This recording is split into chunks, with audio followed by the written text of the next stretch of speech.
बका पे मर जाऊं, दुश्मन को भी मिटा के मर जाऊं।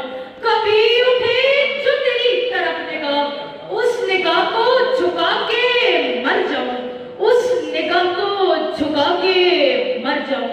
जनाबे वाला ताकत जब तक आजमाई न जाए, बालातर और नाकाबिले तकसीर समझी जाती है, तो इसकी हदूद बेनकाब हो जाती है। कुछ ऐसा ही काम हमारे हरीफ भारत ने किया, जिसे अपनी ताकत का बहुत इबाम था। मोदी सरकार के वहमो गुमा में भी न था कि इनके मद्दे मुकाबिल फिजाई ताकत कितनी मजबूत, मुनज़्ज़म और हिकमत अमली से भरपूर है। मैं चुप था कि बर्बाद न हो जाए गुलशन का सुकून। नादान ये समझ बैठे कि हम में कुव्वते ललकार नहीं।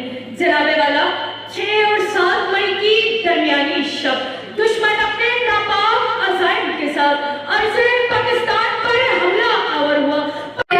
चेहरे पे थकन की लकीर थी, जीत के लौटा तो चेहरे पे थकन की लकीर थी, मगर आंखों में वतन की हिफाजत की तकदीर थी।